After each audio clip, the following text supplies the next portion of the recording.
Início, tá? O tema de hoje é muito atrativo, particularmente eu gosto muito desse tema, dessa unidade 11, a cultura védica. Toda cultura representa, né, um conjunto de saberes, tradições, técnicas, rituais, hábitos, comportamentos, costumes. Então, todo determinado grupo social, todo país, todo o mundo sempre teve diferentes, sempre circulou diferentes níveis culturais, tá? E às vezes essa cultura é tão forte, tão marcante, que ela passa a ser um patrimônio, às vezes até da humanidade. E a cultura que vamos tratar hoje chama-se cultura védica, porque o curso de Bhakti Yoga que fazemos, ele está inserido dentro dessa cultura, uma cultura ancestral, milenar. Aí você pode perguntar, será prático estudar uma cultura de 5.000 anos ou mais? E como trazer essa cultura para o nosso dia a dia? Será que vai fazer parte do nosso dia a dia? Então, no primeiro PowerPoint, na primeira imagem, vocês podem observar, vocês vão observar que 3 pilares mantiveram essa cultura intacta até os dias de hoje. Um dos pilares é a língua, né? Em antropologia, quando você quer descobrir, ou mesmo quando você quer descobrir a origem de uma cultura, de um povo específico, se estuda, né, a arqueologia, por exemplo. E através das descobertas dos materiais, dos artefatos antigos, você estuda, tem o método carbono 14, substâncias que você consegue identificar vagamente, né, a data daquela descoberta, daquele pedaço de cerâmica ou o que for. Porém, a língua falada por um povo é o indício fundamental para datar, né, aquela civilização específica. E o sânscrito, a língua sânscrita, que foi a nossa unidade 5, marca isso. Tá? O sânscrito tem descobertas da língua sânscrita datada de 7.000 anos, por exemplo, do Rig Veda. Há textos do Rig Veda que usamos para a cultura que celebra um casamento, por exemplo. Nós usamos isso nos dias de hoje. Tá? Então, o sânscrito é um pilar. As escrituras, os Vedas, tá? Por isso, cultura védica. A palavra védica está associada à escritura chamada Veda. São antigos textos sagrados que abrangem todo o ramo de conhecimento. E outro pilar é os mestres, tá? Os saberes, né, transmitidos por mestres sábios. Tá? Então, o que nós estamos fazendo ao estudar essa cultura chamada védica é uma apropriação. Nós estamos nos apropriando, né, de uma cultura, adotando, né, elementos específicos dessa cultura e estrangeira, né? Por exemplo, outro dia eu vi uma postagem de um amigo meu, eu nem sei se ele é biólogo, porque ele mora lá em Recife, mas achei interessante, porque eu lido muito aqui com o meio ambiente, com um grupo de biólogos, e ele trouxe assim, uma pesquisa sobre pássaros e árvores que são citadas dentro da literatura dos Vedas, e ele se descrevendo as características e as similaridades, como isso se aproxima da nossa cultura. Tá? Então, por exemplo, tem o pássaro chakora, que é um pássaro que é como se fosse um perdiz que tem nos Himalaias. Tá? E chakora quer dizer que ele é um amante da lua. E ele se alimenta, ele gosta de observar os raios da lua. Depois o pássaro Chataka, que é muito citado nas escrituras por poetas, que é um tipo de andorinha, né, que bebe só água da chuva. Tá? E tem o Nilakanta, que é um tipo de uma rolinha, né, mas com azulada, uma rolinha azulada. E ela é muito sagrada para Vishnu, que é descrita na literatura dos Vedas. Depois também tem o papagaio verdadeiro, tecnicamente é chamado Amazona estiva, ou Psittacidae, e é um pássaro, dentro da literatura, é descrito como um pássaro de estimação, que ele ouve a conversa dos amantes, depois ele fica repetindo, causando inconveniências para os namorados. Então, e também tem um pássaro chamado Saras, tá? Que é um grol preto e branco, e é dito que eles formam casais, esses Saras, por toda a vida. Tá? Eles nunca têm 2 parceiros. Eles ficam juntos por toda a vida, e ele é o símbolo, né, do amor dedicado. Né?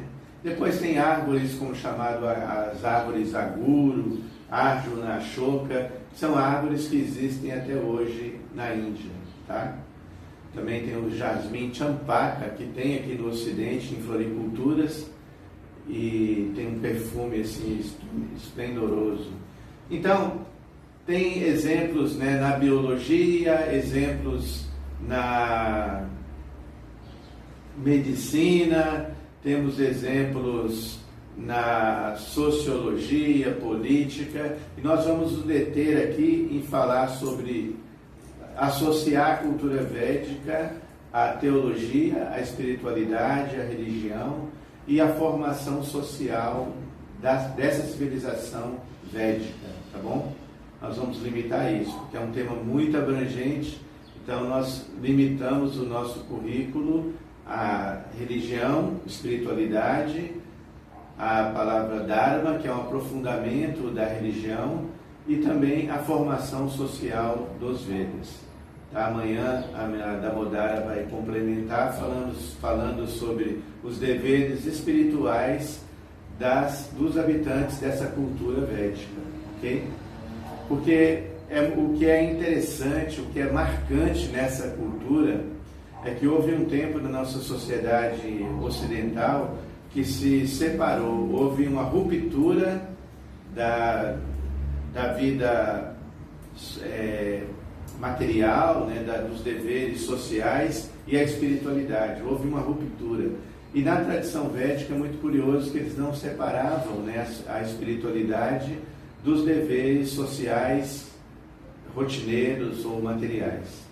Ok?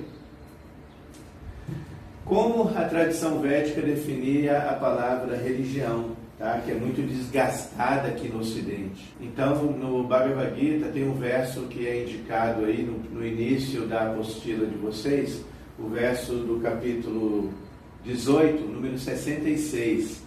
E no significado Prabhupada ele diz que quem se sente atraído à bela, onipotente e todo-poderosa forma de Krishna tem sorte.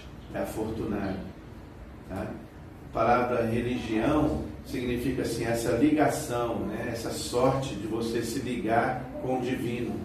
A religião é definido como obrigação, ligação, né? Religar-se a Deus. Né? É a mesma tradução da palavra yoga, que literalmente vem da raiz yud, em sânscrito, que significa a conexão, né? Você se ligar à alma diminuta que está se ligando com o divino.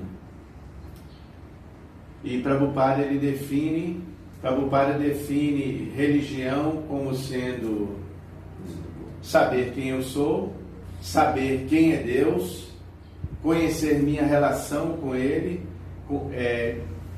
como cumprir meu dever com Ele e conhecer o meu destino, né, após deixar esse corpo. Então, perguntas fundamentais, tá? Quem eu sou, quem é Deus, se Ele existe, né? Então, eu tenho uma relação com Ele ou Ele é apenas uma luz, uma energia? Será que eu posso desenvolver uma relação particular, específica com Ele? E quais são os meus deveres, né, e direitos, né, ao desenrolar essa minha relação com Ele? E qual o meu destino, né? Quando eu deixar esse corpo, qual o meu destino? Essas questões a religião tem de responder. Tá? Então, os sábios do passado, preocupados, né, com essa questão, no início dessa era que vivemos chamada Kali Yuga, muitos sábios se reuniram numa floresta chamada Naimisharanya, e ali eles fizeram diferentes perguntas na tentativa de amenizar, né, as más influências da era que viria, né, essa era específica, Kali Yuga. E a pergunta deles foi: Krishne Swadhamopagate Dharmajana Dibisaha Kalo Nasta Drishan Isha Puranarako Dunodita. Então eles falam, agora, né, que Krishna foi embora para a sua morada, porque Krishna ele aparece na interseção, né, no final da era chamada Dwapara Yuga e no início da era de Kali. E Krishna tinha ido já, por isso os sábios estavam preocupados. Krishna não estava mais no planeta. Então eles perguntam, agora que Krishna foi embora, quem ficou encarregado pelos princípios religiosos? Aí eles respondem, né? Krishnae Swadamo Pagate Dharma Jnana Divisaha. Este Bhagavata Purana, eles respondem dizendo que é um livro, né? O Bhagavata Purana, que é tão brilhante quanto o sol e surgiu logo após a partida do Senhor Krishna. E as pessoas que perderam, né, a sua visão devido à escuridão dessa era de Kali, elas podem se iluminar com essa literatura chamada Bhagavata Purana ou Srimad Bhagavatam. Então, Prabhupada ele fala que esse Bhagavatam é o sumum bonum, né? Ou seja, sumum bonum da vida, né? Porque ele é o Senhor Krishna. As palavras do Bhagavatam são as descrições de Krishna. Os primeiros cantos descrevem a relação de Krishna junto com seus devotos e o poder dos seus devotos ali. Tem todo um estudo sistemático e termina com o mundo de Krishna e a vida de Krishna. Isso é descrito como sumum bonum, né? Do latim, sumum bonum significa, é uma expressão usada na filosofia, foi cunhada por Immanuel Kant, e para descrever assim, a importância máxima, né? Qual é o bem maior para o ser humano, né? O que o ser humano deve buscar. Então, essa literatura, o conhecimento do Bhagavata Purana, que é um estudo pós-graduado ao Bhagavad Gita, é descrito como a luz, né, para Kali Yuga, tá? É o guia para Kali Yuga. E Prabhupada ele fala que religião tem de conter filosofia, porque religião sem filosofia é sentimentalismo e às vezes fanatismo, e por outro lado, né, filosofia sem religião é especulação mental, você nunca chega numa conclusão. Sócrates criticava muito os filósofos que ficavam sempre tentando encontrar respostas ou com malabarismos de palavras e nunca chegavam numa conclusão. Os princípios religiosos, por isso que Prabhupada ele cita muito um texto do sexto canto, quando o senhor da religião chamado Dharmaraja, ele com seus discípulos, ele dá uma instrução dizendo Dharmantu Sakshat Bhagavad Pranitam, que os princípios religiosos não podem ser fabricados por um homem comum. Ninguém pode dizer, agora essa é minha religião, estou criando uma nova religião. Os verdadeiros princípios religiosos são promulgados, né, pelo próprio Deus, pelo próprio Krishna. Embora totalmente situados no modo da bondade, mesmo uma pessoa muito boa, então mesmo que uma pessoa seja muito bondosa, né, esse texto de Dharmaraja, ele fala que pode ser até um Deus, né, pode ser até um habitante de um planeta chamado Siddhaloka, seres perfeitos, né, são anjos celestiais que voam, para não falar de pessoas ruins, né, asuras. Ninguém está autorizado a criar princípios da religião. A religião já existe, são princípios eternos. Prabhupada, ele, no Srimad Bhagavatam 6.1, no significado desse texto que eu citei, numa linguagem assim, muito inclusivista, Prabhupada fala que na verdadeira religião não há inveja nem inimigos. E o único foco é como se render a Deus. Se alguém é realmente consciente de Deus, Krishna, ele não pode ter inimigos, uma vez que sua única ocupação é levar outros a se renderem a Krishna, ou Deus. Como pode ele ter inimigos? Se um defende a religião hindu, a religião muçulmana, a religião cristã, essa religião ou aquela religião, haverá conflitos. A história mostra que os seguidores desses sistemas religiosos, sem uma clara concepção de Deus, têm lutado uns com os outros. Há muitos exemplos na história da humanidade. Sistemas religiosos que não se concentram no serviço a Deus são temporários e não podem durar muito, pois são cheios de inveja. Há muitas atividades voltadas contra esses sistemas religiosos e por isso deve-se abandonar a ideia de minha crença e sua crença. Todos devem acreditar em Deus e se render a Ele. Isto é chamado de Bhagavata Dharma. Ok? Essa escritura, né, que eu acabei de citar, que Prabhupada diz, né, que é a luz, né, para Kali Yuga, que veio trazer, né, o conforto, né, após a partida do Senhor Krishna. Logo no início dela, Krishna ali se explica que Dharma Prorita Kaitavo, um dos primeiros textos do Bhagavata Purana, ali se explica que Dharma Kaitava, que essa escritura vem rejeitar todo tipo de religião que seja assim, materialmente motivada. Agora, para aprofundar um pouco mais, né, sobre essa palavra religião, porque muitas pessoas no início do curso me perguntaram: Bhakti Yoga é religião? E eu disse: não é religião. E esse texto de Prabhupada comprova isso. Às vezes, para definir religião, nós usamos a palavra Dharma. A palavra religião ela é aprofundada no termo Dharma. Né? Dharma, às vezes, é traduzida como religião, mas não é exatamente o significado da palavra Dharma. Vocês podem ver, às vezes, popularmente, muitos autores traduzir Dharma como religião, mas Dharma significa aquilo que está constantemente existindo junto com um objeto particular. Dharma significa aquilo que é inseparável de si mesmo, como por exemplo o calor do fogo. O calor do fogo ele é inseparável do fogo. Podemos dizer que o calor é o Dharma do fogo. É o que sustenta o fogo, é o Dharma de iluminar e de aquecer. E também, qual seria a ocupação, né, o Dharma que sustenta, né, todos nós, os seres vivos, o ser humano em especial. Então, por isso, nós evoluímos, né, o termo Dharma para Sanatana Dharma. Sanatana Dharma é um tema de estudo de todas as escolas espiritualistas sérias. Sanatana Dharma não é um processo sectário de religião.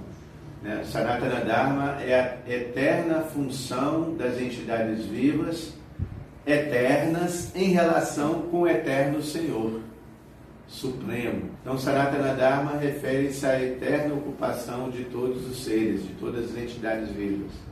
Tem um mestre chamado Ramanujacharya que ele explica a palavra Sanatana como aquilo que não tem começo e não tem interrupção, né? Não tem fim. Então, nós podemos fragar, né? Dar um fragante na entidade viva, no ser, em nós mesmos, nós podemos nos fragar com um Dharma que é perene dentre todos nós, que é o ato de servir. Servir é o ato de servir, de se doar ao outro, é considerado o Sanatana Dharma, o Dharma eterno de todas as entidades vivas, de todas as almas. Agora, respondendo a sua pergunta, tá? Tem a próxima imagem, que o título é Religiões Mundanas. O que define uma religião materialmente motivada? São 4 coisas, tá? Que evoluem, né? Dharma, Artha, Kama e Moksha. Dharma é aquela pessoa, Dharma é aquele princípio religioso em que a pessoa tem alguma motivação.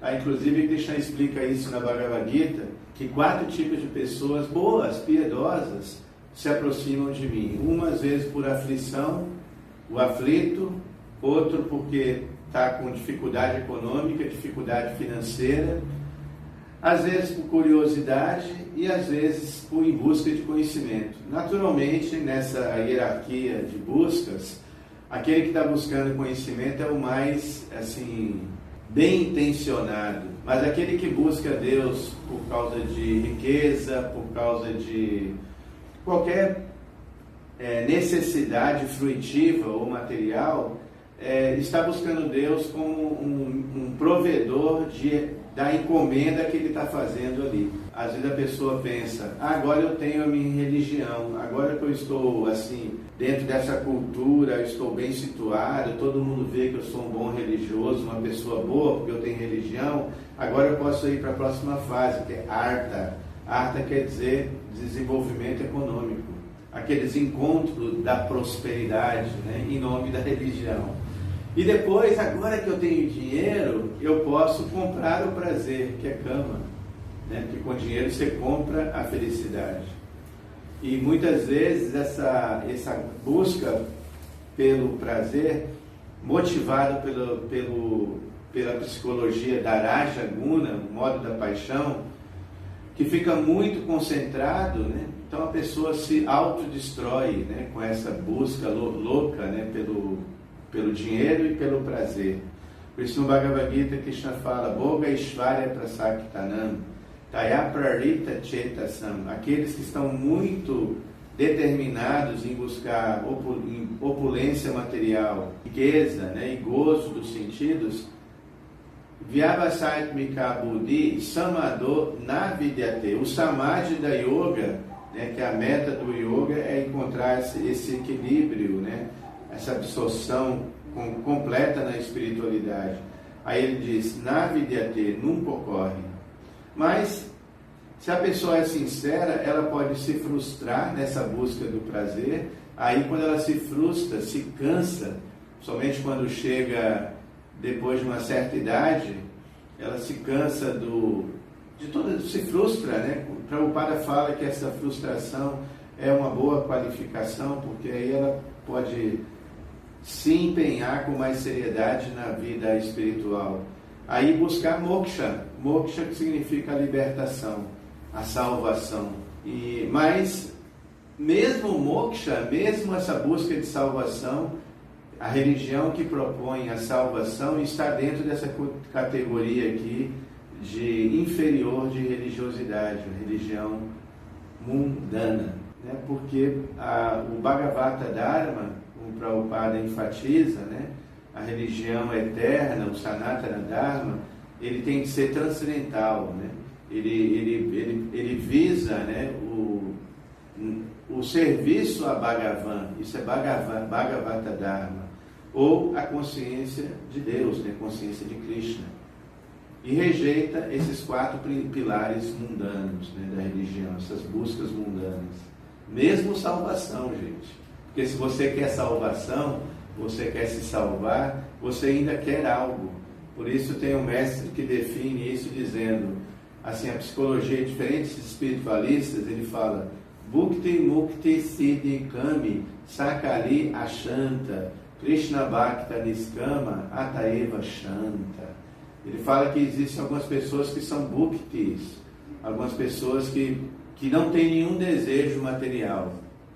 Outros são siddhis. Siddhis são yogis místicos que buscam perfeições místicas. Bhukti Mukti Siddhi. Tanto aquele que não tem mais desejo material e busca a salvação, aquele que se frustrou com a vida material e busca a salvação. O yogi que busca perfeições místicas. E Kami, aqueles que têm um monte de desejos, né? O materialista mesmo, assim, que tem todos os desejos possíveis. Sakali Ashanta, todos eles são intranquilos. Sakali Ashanta, eles não são pacíficos porque ainda querem algo. Mesmo aquele que busca a salvação e quer se salvar da matéria, ainda quer algo.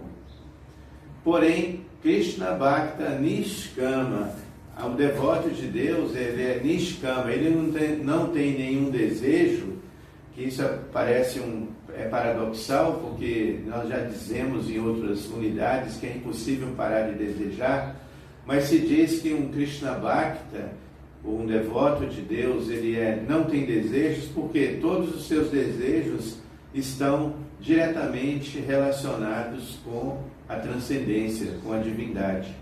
Esse é o truque, né? Você tem desejos, porém você conecta, a Bhakti Yoga possibilita a conexão desses desejos constantemente com o divino.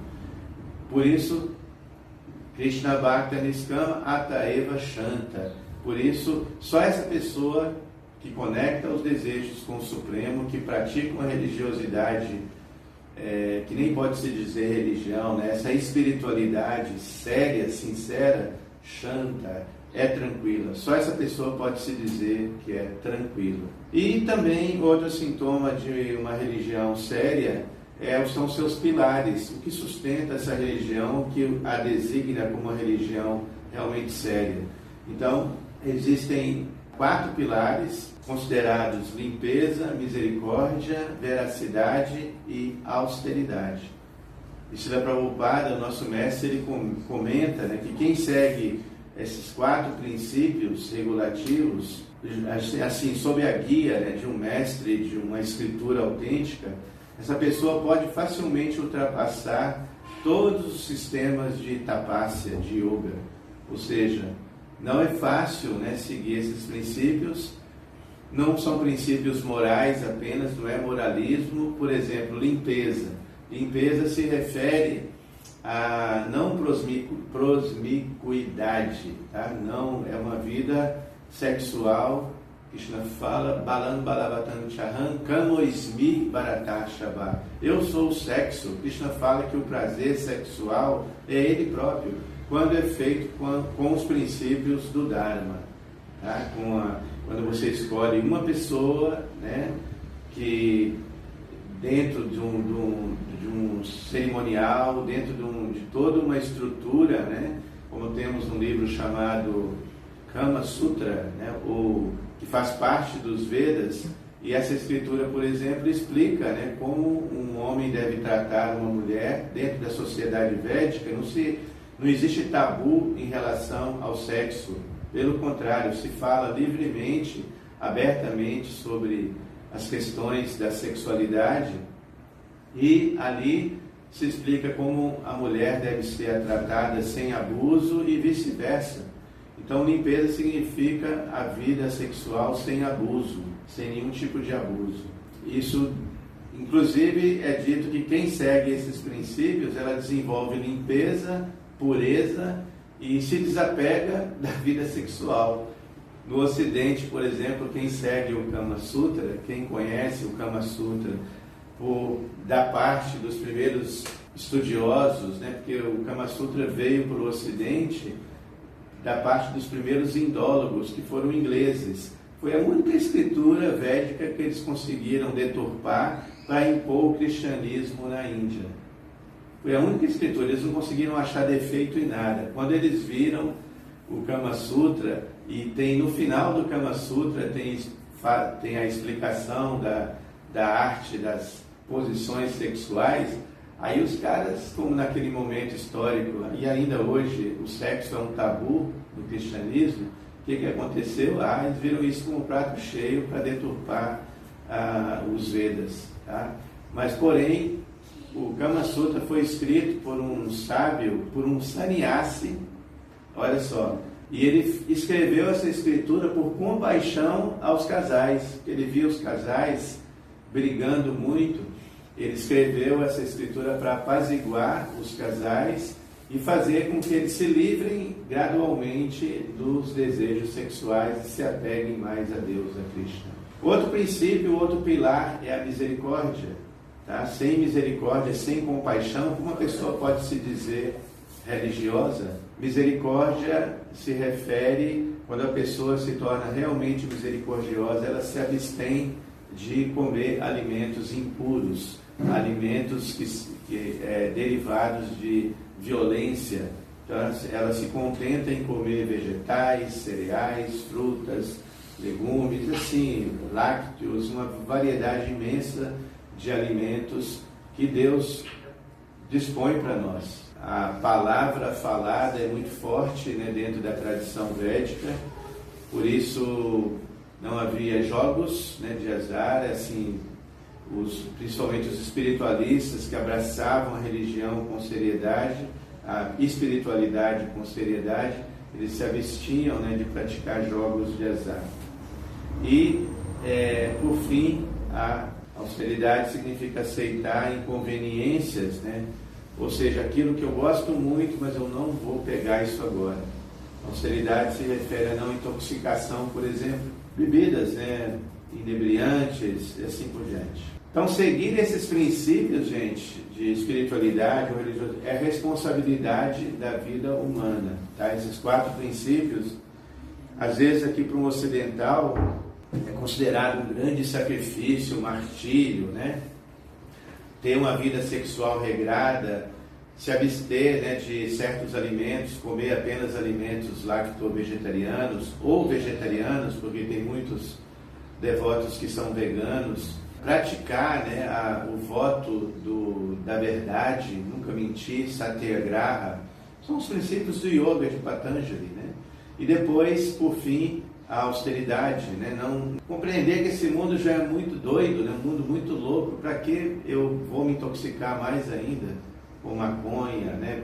Drogas assim, psicodélicas, né? Inúmeras drogas. Para que se esse mundo em si já é muito louco, né?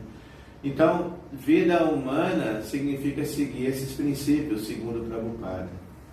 Então, o Isha Upanishad fala que quem não segue esses princípios está matando a sua própria alma. Verso 3 da escritura Isha Upanishad fala que Asurya namate loka andena tamasavrita tanste pretyabigashanti yekechatmahano janaha.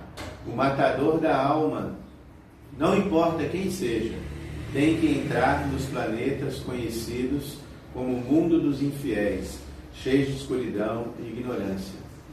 E o Rig Veda, uma das escrituras mais antigas do planeta, tá? Diz que os asuras almejam sempre, tem suras e asuras, né? As características dos asuras é que eles produzem a própria religião e rejeitam, às vezes aceita a irreligião como sendo religião e religião como sendo irreligião. Assim, eles não aceitam, estão interessados em aceitar as regras das escrituras, por isso seguem o caminho das trevas, né? E o Rig Veda fala que os suras, os seres iluminados, sempre almejam os pés de lótus do Supremo Senhor Vishnu. E suas ações são compatíveis com isso. O caminho desses seres é tão iluminado quanto o caminho do sol. Muito lindo, né? Esse texto. Então a conclusão é que o ser humano, né, ele foi criado o ser humano não foi criado apenas para resolver problema econômico. Que existe uma oscilância, né, na economia, né? E economia significa manter só o corpo, precisa de um teto, alimento, né, para manter o corpo em pé, né? E assim, os problemas da vida material, nós não fomos colocados nessa natureza material apenas para resolver problemas econômicos. Se fosse assim, se a gente analisar no nosso bioma e observar a sociedade das formigas, das abelhas, eles resolvem esses problemas econômicos com muito mais facilidade que o ser humano. Então o ser humano estaria muito desprestigiado perante as abelhas e as formigas. O problema é que a gente cria um modo de vida artificial. Também o Isha Upanishad, logo no verso 1, fala que do princípio de Ishavasya no Idam Sarvam. Ele mostra assim claramente o problema, né? Existe um Senhor Supremo, Deus, que controla e possui tudo. Isso é Ishavasya. Porém, ele possui mesmo tudo, né? O ser animado e inanimado. E por isso, se a gente compreende que existe um proprietário, um controlador supremo, o ser humano, ele aceitaria apenas aquilo que foi reservado como a cota dele. Eu viajo muito, já até comentei, e às vezes é muito comum ver nas estradas, nas rodovias, caminhões de mercadoria tombados. Quando cai um caminhão assim perto de alguma comunidade, de algum bairro, rapidamente vem aquele povo assim saquear o caminhão e pegar as coisas que caíram assim na pista. E um sai, é muito curioso que você vê alguém saindo com um pacote, outro com 10, outro encosta o carro e enche o carro. E Prabhupada ele compara isso aos pombos, por exemplo. Você está ali sentado numa praça dando milho aos pombos, o pombo vai chegar, comer ali o suficiente para encher o papo dele e vai embora. Mas o ser humano não se contenta em apenas aceitar a sua cota, ele quer mais, mais e mais, e para você ter mais, o outro tem que ter menos. Esse é o grande problema da sociedade comunista, socialista, democrática, tudo. Não existe a teoria socialista é muito perfeita, né? Mas na prática não funciona. Por isso, o comunismo espiritual funciona. Se você coloca Deus no centro, entendendo que existe um proprietário, que a filosofia socialista explica que quem manufatura o produto é o dono do produto. Mas quem fez a matéria-prima, né?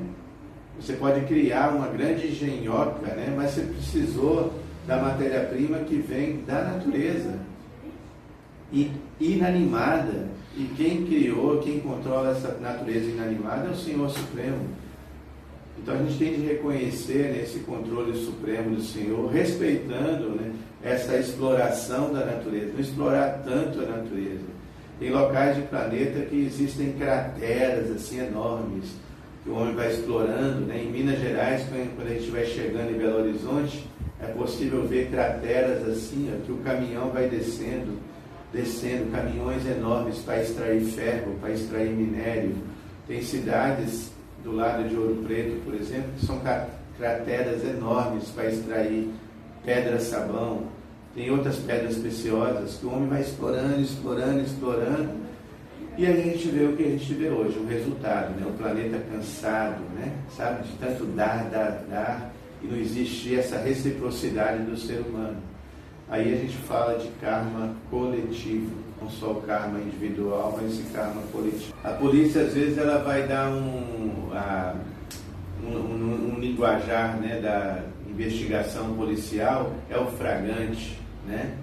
Quando a pessoa recebe um flagrante assim, ela pega com um revólver ainda quente, saindo fumaça na mão dela, não tem como ela dizer, não foi eu que matei. Já pega uma pessoa, né? Ou chega na casa, tem uma criança sendo abusada, acorrentada, torturada, e a criança ali chorando, alguém denuncia, a polícia chega e está lá o pai e a mãe, os dois vão presos, né? Então, tem vários tipos de flagrantes assim, nessa conotação social negativa.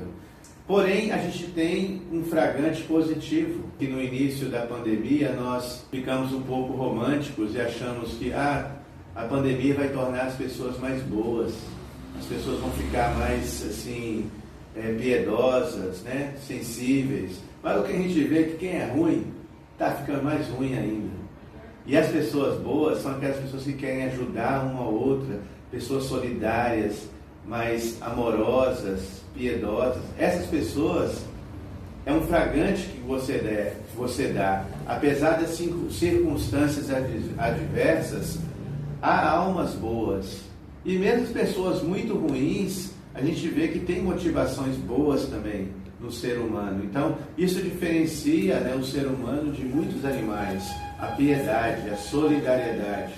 Isso é chamado o Sanatana Dharma, o ato de querer servir, de ajudar o outro, tá?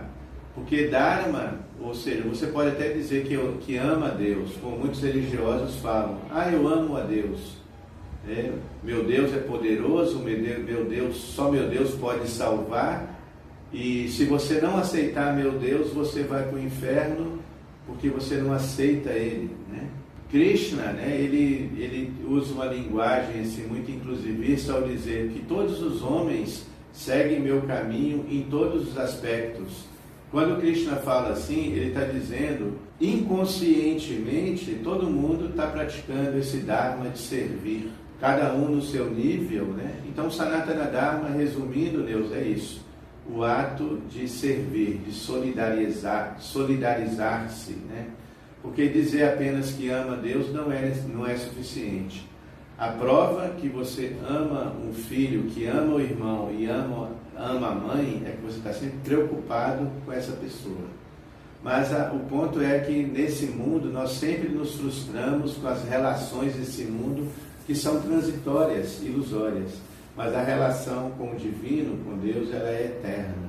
Existe uma relação eterna com Deus e entre as almas puras também, vendo do espectro, né, do ponto de vista de almas puras, as almas também se relacionam de uma forma pura, né? E a relação pura é detectada, é flagrada nesse comportamento prático, né? Não, não quero te explorar, eu quero saber como eu posso te ajudar, te servir. Isso é Sanatana Dharma, ok?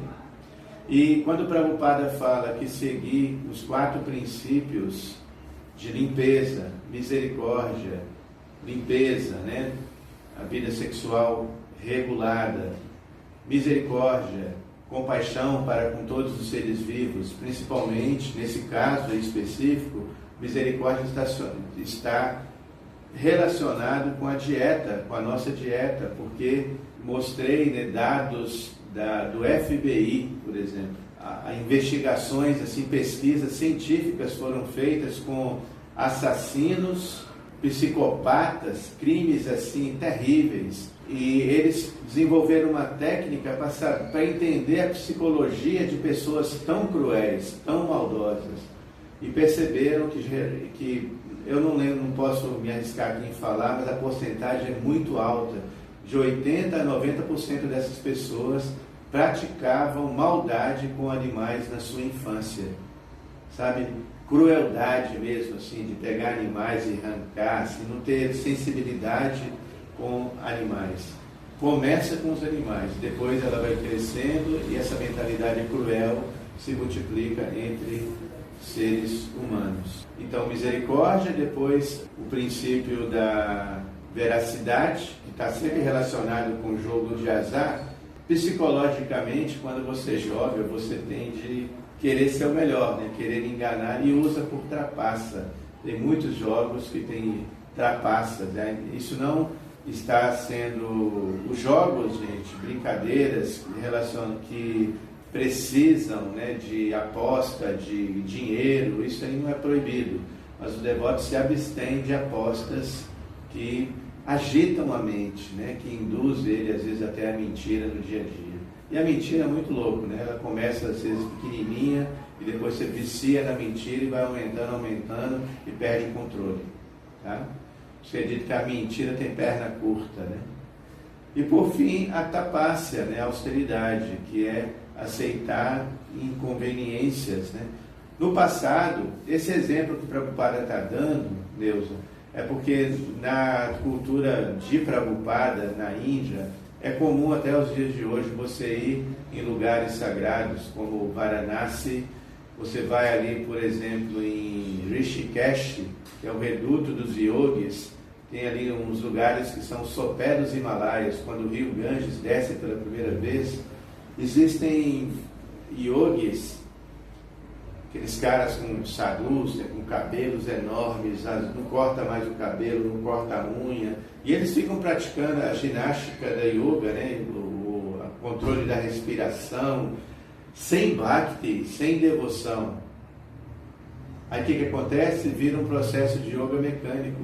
Ele fica muito poderoso e começa a usar esse poder para o mal, às vezes, para controlar pessoas, se dar bem, né? Para ter discípulos e se vangloriar do seu poder. Eu me lembro uma vez, eu tenho foto em casa, que tem um yogi, um cara magrinho assim, não dava nada para ele, o cabelo dele ia até os pés, ele pegava, e ele estava nu, tirei foto, ele estava nu, e ele, o que ele fez? Ele pegava o genital dele, enrolava no cabo de vassoura, enrolava o genital assim, no cabo de vassoura e pedia, acho que era discípulo dele, algum auxiliar, e subia naquele pau lá de cabo de vassoura, e ele conseguia sustentar a pessoa ali no genital, ali assim, ficava ali assim, horas e horas. Tem outras situações que o cara ficava, acendia fogo, eu vi isso, o cara punha assim fez várias fogueirinhas em volta assim dele, num sol já de 40 graus, e ficava no meio de todas essas fogueiras ali, em posição de yoga, para mostrar para todo mundo, olha como é que eu suporto o calor. E às vezes na estação no inverno dos Himalaias, eles ficam deitados na neve assim, ó. vários graus abaixo de zero, eles controlando ali a respiração e o corpo, assim, mostrando, olha como eu sou poderoso. E Prabhupada fala que esses tipos de austeridade para Kali Yuga não tem nada a ver com espiritualidade ou religiosidade. Pode dar algum poder mental, longevidade física, mas se você faz isso sem bhakti, sem se conectar com Deus, é perda de tempo. Por isso ele fala que a austeridade para Kali Yuga é seguir esses 4 princípios. Tá? Ser uma pessoa limpa, misericordiosa, uma pessoa austera, sem precisar se intoxicar com nenhum inebriante, e ser uma pessoa veraz. Isso supera até mesmo os grandes yogis. Mas como estamos nessa era de Kali, isso tudo também, a destruição da natureza, não acontece com a permissão de Krishna. Krishna não tem nada a ver, Nilza. Krishna, ele fica observando, assim como uma criança que fica pedindo, insistindo para o pai, né? Compra o cartãozinho do jogo, ou o pai, ou a criança, ô pai, eu quero doce, ô pai, eu quero isso. Não, mas o doce faz mal, o jogo não é bom. Mas a criança insiste, que o pai vai e pum, compra para a criança. Estamos usufruindo, né, do nosso livre-arbítrio de maneira errada. Krishna ele poderia, com o seu poder, fazer todo mundo ficar bonzinho, seres iluminados, mas ao mesmo tempo ele poderia ser acusado de ser um controlador, um tirano. Então Krishna, ele não é um tirano, ele dá o direito de escolha para a sociedade humana, principalmente os habitantes de Kali. Infelizmente, esse período cósmico chamado Kali Yuga é descrito, é como se fosse o inverno europeu. Das 4 eras, é assim, o período mais assim terrível, né? Porque as pessoas de pior karma, de pior assim, de nível de piedade mais baixo, nascem nesse momento cósmico em que vivemos. Inclusive na Bhagavad Gita, como Krishna falou Bhagavad Gita, no final dessa era de Kali, e ele fala, no final da Dwapara Yuga e no início da Kali Yuga, ele está falando para nós também. Além do Bhagavata Purana, ele deixou também o Bhagavad Gita com instruções assim iluminadoras para não desviar o homem do caminho correto. Inclusive ali no capítulo 16, Krishna fala ali, olha, que no futuro o ser humano ia fazer planos hediondos para destruir a natureza. Exatamente o que você falou. Krishna previu isso. Se Krishna sabia que isso ia acontecer, ele poderia intervir, mas ele não intervém, Nízia, porque ele dá o livre-arbítrio, né, para a alma escolher.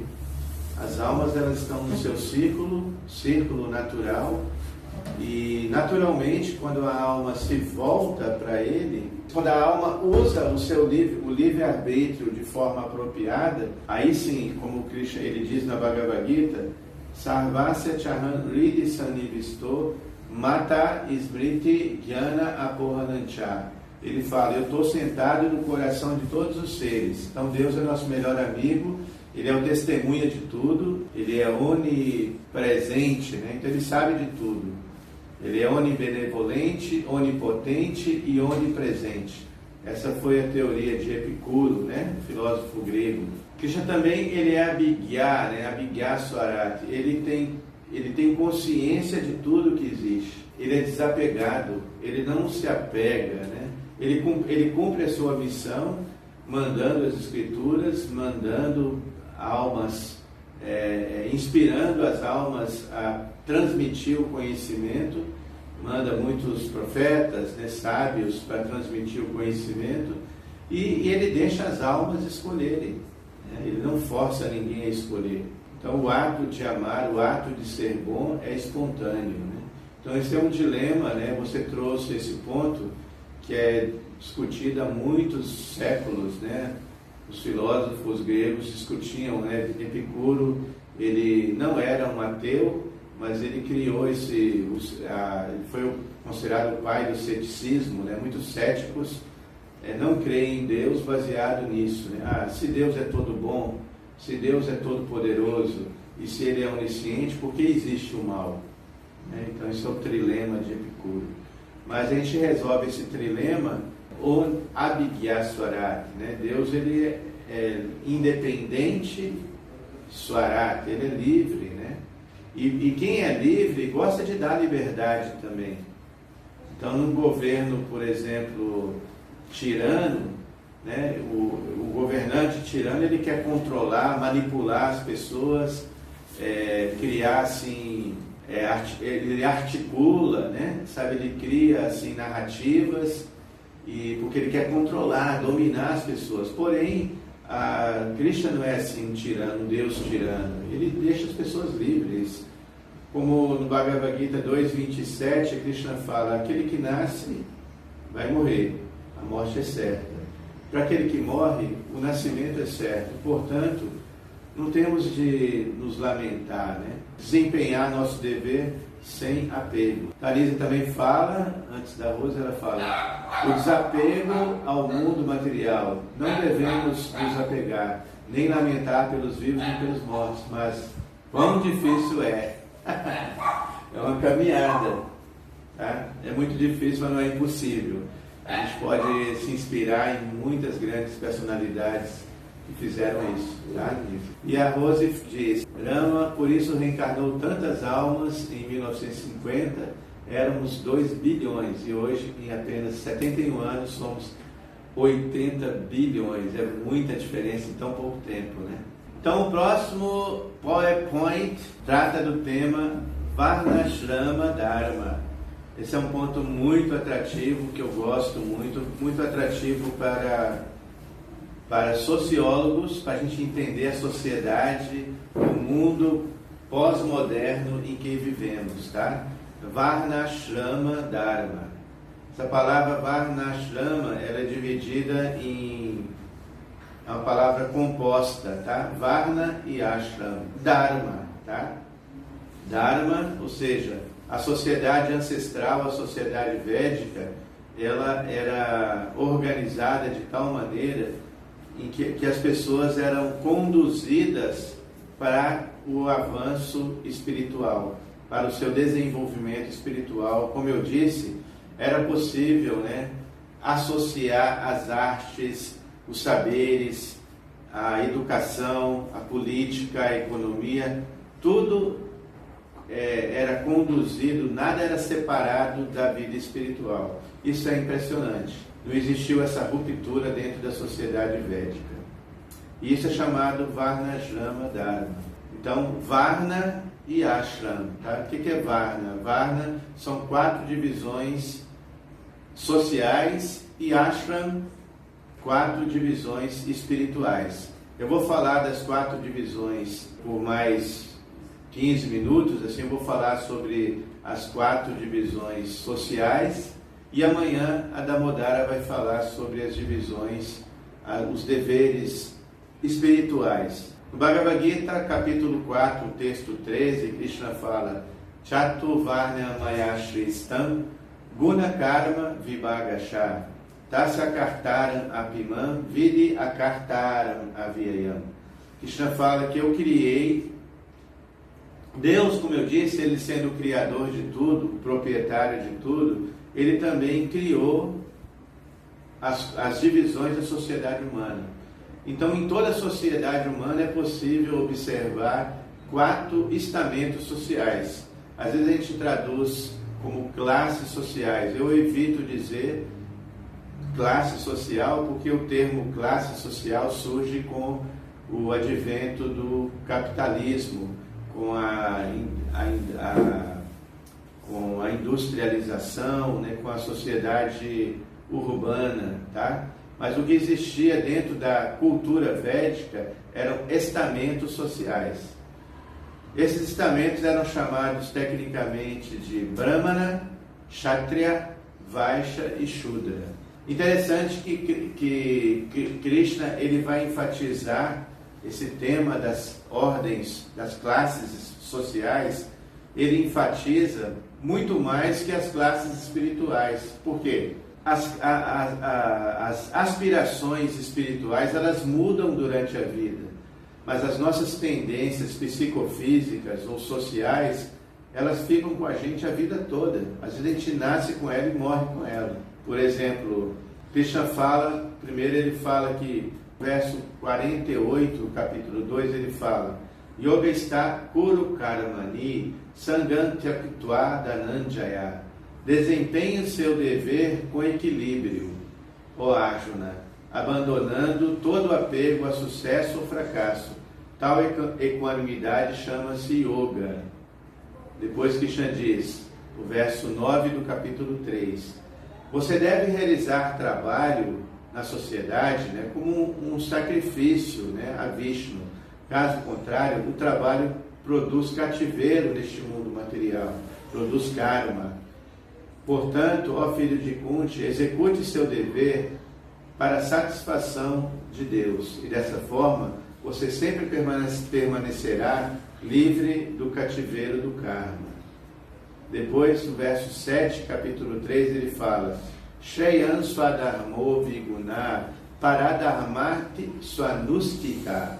É muito melhor você cumprir seu dever prescrito, seu próprio dever, embora com defeito, do que executar o dever do alheio. A destruição durante o cumprimento do próprio dever é melhor do que ocupar-se dos deveres alheios, pois seguir o caminho dos outros é perigoso. Então, gente, o contexto aqui dessa fala de Krishna no Bhagavad Gita, ele está querendo instigar Arjuna a lutar. Lembram que Krishna não está falando para um yogi, Krishna não está falando para um sábio, Krishna não está falando para um estudante, né, brahmana, um sacerdote. Krishna está falando para um guerreiro. Então, por isso ele está o guerreiro que não queria lutar. Era uma guerra do bem, né? Krishna tentou evitar que a guerra acontecesse. Porém, o livre-arbítrio, né, dos oponentes da família de Arjuna não quiseram a paz. E Arjuna tinha de lutar para proteger, né, a sua própria família, as pessoas inocentes ali, e ele tinha de desempenhar esse dever de Kshatriya. Ele foi treinado, né, como guerreiro. Ele não podia se acovardar. Por isso que Krishna fala, considerando o seu dever específico de Kshatriya, você deve saber que não há melhor ocupação para você do que lutar conforme determinam os princípios religiosos. Não há necessidade de hesitação. Então Krishna está estimulando. E essa guerra de Arjuna, gente, simboliza a nossa luta, nosso trabalho do dia a dia, que às vezes é árduo. Você não quer sair naquele dia, mas tem de ir. É uma luta que a gente tem obrigações, deveres. E aí Krishna não está mandando, porque Arjuna, a proposta de Arjuna é que era ser um yogi, abandonar tudo e ir para a floresta. E Krishna faz justamente o oposto. Ele fala, não, você não tem de ir para a floresta, você tem de continuar ali, desempenhando o seu papel de kshatriya, de guerreiro, assim como a mãe tem de desempenhar o papel dela de mãe, educando os filhos. O pai tem de cumprir o seu papel de provedor e também de educar os filhos e proteger ali todo mundo. Assim, todos os estamentos sociais têm de cumprir o seu dever. E aqui Krishna descreve que ele mesmo criou esses deveres. Então a gente vai falar um pouco agora sobre, brevemente, que é um assunto muito extenso, vamos falar sobre o dever de cada uma dessas 4 varnas, tá? Hoje na Índia, gente, esse sistema foi corrompido, não existe mais na sua pureza plena. Max Weber, sociólogo, que ele fala que a partir do século XIII não era mais possível, né, designar o estamento social a partir do karma. Porque Krishna fala, né, Chaturvarnya Mayashristam Guna Karma Vibhagasha, ou seja, ele criou de acordo não só com karma, mas de acordo com guna. Ou seja, o nascimento não é trivial. Se você nasceu numa família específica, reencarnou, né, numa família específica, alguma ligação você tem com essa família de outras vidas. Isso tem que ser valorizado. Por exemplo, se na família, vamos falar sobre o primeiro estamento, o Brahmana, o professor, que dentro da sociedade védica era o estamento mais elevado. Olha o nível da civilização védica, da cultura védica. O professor, o sacerdote, né, o espiritualista, quem se dedica, né, a esse ofício de ensinar, de passar o conhecimento para futuras gerações, era considerado assim top. Tanto é que quando ele chegava assim num palácio para visitar um rei, por exemplo, o rei tinha de parar tudo para receber o professor e dar as honras para ele. Muito igualzinho de hoje, né? A sociedade, né? E é muito irônico, né, isso, né? Porque é justamente o oposto. O professor, muitas vezes na maioria das vezes não é valorizado como deveria ser.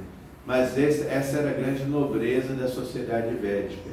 Existiam pessoas dedicadas ao saber que eram valorizadas extremamente. E essas pessoas tinham qualidades, não só eram intelectuais, são intelectualoides, mas eles tinham qualidades, e as qualidades do professor do Brahmana eram que ele era sama, primeiro, sama, tranquilo, tranquilidade, dama, era autocontrolado, ou seja, ele sabia que sempre as coisas iam dar um jeito. As coisas podiam estar difíceis, porque tinham brahmanas pobres, né? Uma vida bem simples, mas eles nunca ficavam desesperados, porque Brahmana significa aquele que conhece Brahman, aquele que conhece o Espírito. Ele sabia, não, sempre Deus vai dar um jeito nessa minha situação, não vou me desesperar. Então, sama, dama, tranquilidade, autocontrole, tapa, eram pessoas austeras que conseguiam aceitar, assim, de uma forma voluntária, as inconveniências físicas ou mesmo mentais, né, para o avanço espiritual. Acordavam cedo, conseguiam ter uma vida regrada, dormiam cedo, faziam sua meditação diária. Tapa Shoucham, eram pessoas limpas, limpeza não só externa, mas limpeza interna também, pessoas puras, boas de coração. Kshanti, eram pessoas tolerantes, sempre perdoavam. Esses brahmanas nunca guardavam rancor, nunca precisavam fazer terapia, né, de renascimento, para curar mágoas do passado. Arjavam, e pessoas honestas, Arjavam, extremamente honestas, verazes, sempre falavam a verdade. E Kshanti, Jnana, eles estavam sempre intertidos com o conhecimento, e Vijnana, não era conhecimento teórico apenas, Vijnana quer dizer que eles viviam, eles envelheciam sábios, cultivavam conhecimento durante a vida, mas porque eles praticavam aquele conhecimento, na sua velhice eram sábios, pessoas muito iluminadas, porque tinham conhecimento realizado. Brahma Karma Swabhava Jan, essas eram as qualidades do Brahmana, tá? Do primeiro estamento social, o mais elevado. Às vezes, gente, essa pessoa podia nascer numa família específica de tradição. Às vezes uma tradição, o karma dela permitiu ela nascer numa família de tradição. Ainda é possível ver tradições de séculos assim, famílias de brahmanas. Porém, Srila Prabhupada explica que devido à falta de treinamento e educação escassa, muitos desses brahmanas, dessas famílias, se degeneraram. Por isso, Max Weber explica que a partir do século XIII não foi mais possível designar o estamento social pelo nascimento, pela família, tá? E na falta desse recurso de designar, nossa, essa pessoa é um brahmana porque nasceu naquela família de tradição de séculos, aí você tem de analisar eliminar a palavra karma e se utilizar da metodologia do guna. O brahmana, ele tem de estar em sattva guna. Sattva quer dizer a qualidade da bondade, do equilíbrio, tá? Fora desse guna ele está, se o brahmana tem vícios, se é uma pessoa, se tiver qualquer tipo de vício, condicionamentos mentais, já não pode ser considerado um brahmana mais. Além disso, a gente pode falar de muitos e muitos outros deveres do brahmana, como cantar o mantra Gayatri todos os dias, Na apostila está descrevendo, tá, gente? É impossível assim, tão pouco tempo. Quando é a aula presencial, dá até para a gente elaborar mais, mas a gente está tentando fazer os vídeos mais condensados para as pessoas poderem ter, né, acesso, né, a um conhecimento mais... A linguagem hoje tem que ser mais célere, né? Mas quando é presencial dá para a gente elaborar mais. Mas estou à disposição para mais dúvidas. Eu tenho textos que eu escrevi sobre esses 4 estamentos sociais. Por exemplo, o Kshatriya, a palavra Kshatriya quer dizer ferido, né? Aquele machucado. Triya vem de Trayate, que significa aquele que protegeu, que está pronto para proteger aquele que foi ferido. Então, Kshatriya quer dizer aquela função social que tem a ver com gerenciamento, com organização, com proteção, ou seja, pode ser um governante, um militar, pode ser uma pessoa voltada para o empreendedorismo, mas na parte mais gerencial. Uma pessoa que está gerenciando, por exemplo, uma instituição, uma empresa, um país, se ele é muito travado, sabe? Se ele não tem atitudes rápidas para resolver problemas, é questionável a posição dele, se essa é a posição correta dele. E além disso, o Kshatriya, ele é no Bhagavad Gita, Krishna fala, Balam Balavatam Chaham. Eu sou a força do forte. É uma pessoa forte, com força, mas sem paixão e sem desejo. É uma pessoa que protege sem ira. Ele pode até ficar irado assim externamente, com paixão mesmo, mas não para si, tá? A ira não é para defender si próprio, ele quer proteger o outro. Eu estou falando aqui, gente, do Daivi Varnashram, tá? Pode ver aqui embaixo, eu vou postar no meu PowerPoint um mapa mental que eu fiz. Tem 3 tipos de modelo social: Daivi, Adaiva e Asura. Esse modelo, assim, essa minha fala está sendo conduzida para esse modelo védico, do Daivi, um governante ideal, um professor ideal. Depois o Vaishya, né, que é o comerciante, tá? Aquele que produz alimentos, transporta, que constrói, está sempre envolvido com obras, construção, não gosta de ver nada feio, gosta da estética, tudo bonito, isso é o Vaishya. Depois o Shudra, o trabalhador, aquela pessoa, como o Prabhupada fala, que gosta de ter um bom patrão. E o que seria um bom patrão? Pessoa que protege, que agrada, que elogia, educada. Esse é o perfil de um bom patrão. Quem não gostaria, né, de ter um patrão assim? E porque tem pessoas que não conseguem ser empreendedoras, ter o próprio negócio. Então elas precisam se submeter e se entregar, né, ao trabalho que o outro está precisando. E eles eram versáteis, porque eles poderiam trabalhar com o Vaishya, o Kshatriya e o Brahmana também. Os trabalhadores ou as pessoas não eram escravos, tá? Diferente do que a gente vê na cultura da Grécia. Escravos, pessoas que usavam coleiras, isso aí não existia na tradição védica. Inclusive a palavra Varna é interessante comentar, que a palavra Varna, que nós traduzimos como estamentos sociais, significa cor da pele, sabia? Interessante.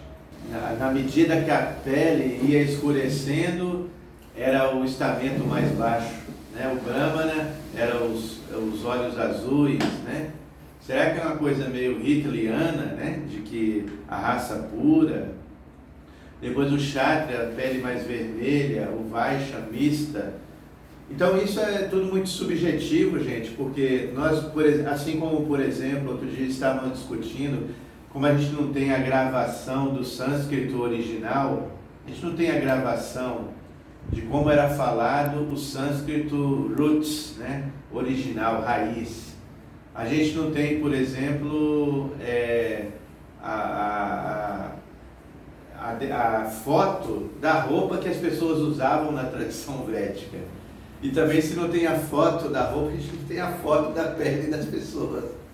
Mas Krishna, ele destrói esse preconceito quando ele cria um festival chamado Holi. E a gente faz esse festival aqui na fazenda, o Holi Festival, que é o festival das cores. Foi um dia que Krishna começa a brincar com os seus amigos, com tipo de uma arma de brinquedo que solta água colorida e um pó colorido também. Essa festa tem na Índia, é uma das festas mais famosas da Índia, a festa das cores. O que simboliza essa festa? Essa festa Krishna criou, Krishna mesmo, que tem... A palavra Krishna quer dizer o negro, sabia? Que a pele de Krishna é um azul assim, um azul assim, bem de uma nuvem escura que antes da chuva, indescritível também de saber a cor da pele de Krishna, que é descrita como Shama Sundara, uma cor bela como uma nuvem escura. E Krishna ele nasceu em família de rei, depois ele vai circulando, né, na família de Vaishya, ele vive em Gokula com vaqueiros, mas ele circula por os estamentos sociais. Ele foi para uma escola de um professor brahmana, age ali como brahmachari, um estudante brahmana, e depois, quando ele vai crescendo, ele vai quebrando esse tabu, essa crueldade, na verdade, né, das castas que existem hoje na Índia. Ele começa a jogar essa cor no corpo dos amigos e fala: essas cores, gente, é para vocês entenderem que não existe, a alma, ela não tem cor, né? A alma ela é colorida, no sentido que você tem de conviver com o diferente, não só tolerando. Essa palavra tolerar pode significar que você está suportando a presença do outro. Não, você está entendendo de uma forma sábia, né? Como Krishna diz, que o sábio, humilde, ele vê todos com visão de igualdade. Mesmo os animais, que dirá o ser humano, nossos irmãos, né? Não importa a cor da pele. Por isso Krishna colore todo mundo, fica todo mundo colorido. A gente faz essa festa em Nova Gokula, esperamos ter esse ano, se vai ser possível, que é uma festa de muita aglomeração. Chegamos a ter em Nova Gokula 2.000 pessoas juntas, pulando, e a gente via, foi muito legal que a gente teve de fazer um local atrás do circo que foi montado por palco, onde tinha muita música. Aí atrás desse circo era um lugar reservado para as pessoas de necessidades especiais. Então vinham pessoas que tinham necessidades especiais, que os pais tinham de carregar, às vezes, os filhos, e ficava todo mundo ali. Então era uma festa de livre etnia, de livre cor, não tinha nada, todo mundo com família, sabe? Festa, várias famílias juntas. É muito bonito ver essa festa e essa pluralidade ali social juntas, tá? Que era a sociedade védica. A sociedade védica, esse modelo social, era um modelo orgânico, tá? Onde um estamento social cooperava com o outro. Eu tenho uma teoria, vocês podem me corrigir depois se eu estiver especulando. O Brahmana era um anarquista, o Kshatriya simbolizava a monarquia, o Vaishya simbolizava o capitalista e o Shudra o socialismo. Ou seja, até mesmo a anarquia responsável existia ali, porque o Brahmana, um intelectual, ele não podia se submeter a ninguém, ele não se vendia a doutrinas, a nenhuma ideologia capitalista do Vaishya e nem ao idealismo Kshatriya. Ele não se vendia a ninguém, ele se mantinha firme na transmissão do conhecimento puro, autêntico. Por isso ele era anarquista. O Kshatriya, ele era um monarca poderoso, forte, e ele atuava como um braço forte para proteger, né? E na história da Índia, eu vi um sociólogo comentar que nunca houve uma revolução civil, mesmo quando os britânicos, quando a Inglaterra dominava a Índia, não houve uma revolução, havia pequenos reinados assim na Índia, nunca houve uma revolução civil contra o rei, porque se via sempre o rei como representante de Deus. Então era possível a monarquia digna, exemplar. Os reis eram considerados rajarsis, reis sábios, reis santos. E o Vaishya, o comerciante, quando ele estava muito preocupado, né, em saía de manhã para cumprir seus deveres relacionados ao comércio, plantar, ganhar dinheiro, vender, comercializar, trocar, construir. Ninguém acusava ele de ser um materialista, porque todo mundo sabia que ele estava preocupado se ia faltar alimento para a sociedade. Como eu disse, havia o conceito de Shavasya, esse conceito, não, eu tenho a minha cota, eu não posso ser desonesto e tirar do outro. Tá? E o trabalhador, como eu disse, o Shudra, também não era explorado, ele ficava satisfeito com os patrões que ele tinha. Por isso ele era muito fiel, né, aos patrões. Tá bom? Eu acho que esse é o resumo da minha palestra de hoje, gente. Nós podemos até ir concluindo dizendo que o Daivi Varnashram era a sociedade ideal, era a sociedade divina, onde tudo era conectado com Deus.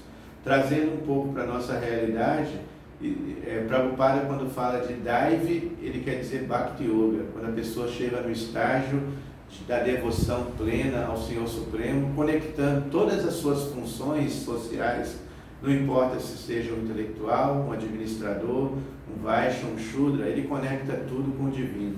Isso é Bhakti. Porém, enquanto a pessoa não consegue fazer isso, isso é Adaiva Varnashram. Adaiva quer dizer aquele... Inclusive o nosso mestre Prabhupada, em 74, no ano de 74, foi um ano que ele falou muito sobre o modelo social védico, porque até em 74 ele via a sociedade de devotos como devotos puros. Ele via os primeiros Hare Krishnas, as pessoas completamente entregues assim à causa, né, espiritual. Aí ele falava de Daivi Varnashram, uma sociedade divina. Porém, em 74 ele viu os discípulos com muitas dificuldades, devotos que tinham feito votos e não estavam conseguindo seguir os votos.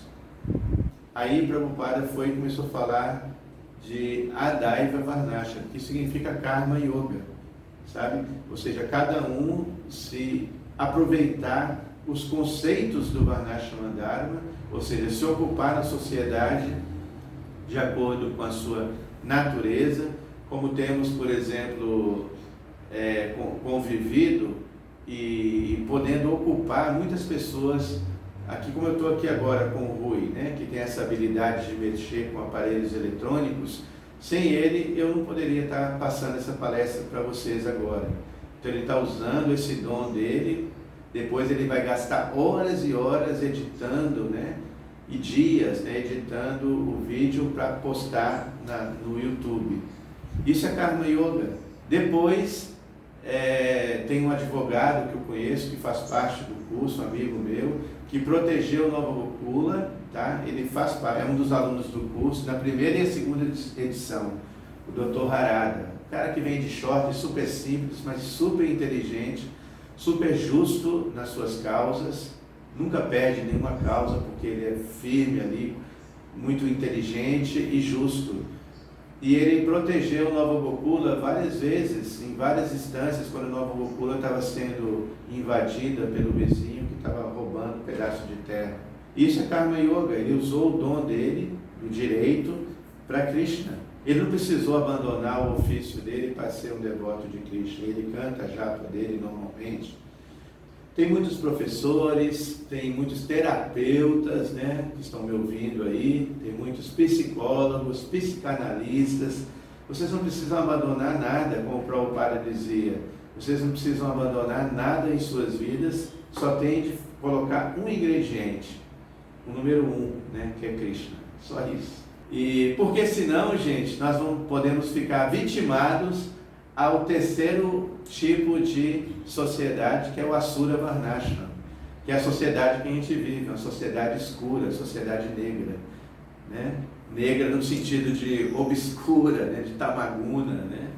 Uma sociedade onde você vê muitos intelectuais usando os dons, muitos cientistas magníficos, usando, né? Sendo que não são anarquistas, porque o cientista deveria ser um anarquista, está assim absorto, né, na pesquisa, né, no conhecimento ali, e um pensador livre, anárquico mesmo. Se chega um capitalista, um Vaishya, ou um Kshatriya, um governante, e oferece para ele uma propina, como aconteceu de alguns cientistas, né, se venderem pelas pesquisas dos transgênicos, por exemplo. Teve um grupo de cientistas que pesquisou os alimentos transgênicos e concluíram que o alimento transgênico pode até produzir uma raça mutante, né? Pessoas monstruosas, com defeitos, né, no futuro. Mas essa revista não foi publicada, porque muitos cientistas foram comprados, foi dado muita grana para eles acobertarem essas pesquisas. E tantas outras pesquisas são acobertadas em troca de dinheiro. Então, o pensador, o intelectual tem que ser anarquista, o kshatriya tem que ser piedoso, porque se não for, ele vai usar o poder para quê? O poder corrompe e o poder absoluto corrompe completamente. E o cara pode se tornar até um tirano na primeira oportunidade. E o capitalista, o comerciante, ele deve ganhar muito dinheiro e usar esse dinheiro para dar caridade, para o bem da sociedade, tá? E não de forma egoísta. Isso é basicamente o que eu tinha de falar, gente. Vou deixar a palavra aberta aí para os seus comentários e amanhã a Damodara continua o tema, tá? Brahmachari, Grihastha, Vanaprastha, Sannyasi, os deveres das mulheres e assim por diante. Muito instigante esse tema. Você já respondeu, é isso mesmo. A primeira parte, nós podemos aplicar qualquer teste físico, intelectual, numa universidade, por exemplo, ou um teste psicológico. A gente nunca vai encontrar dois jovens iguais, né? Dois adultos iguais, duas crianças iguais, mesmo sendo gêmeas. Não existe igualdade material. A igualdade realmente é metafísica, espiritual. Por isso Krishna faz essa divisão, tá?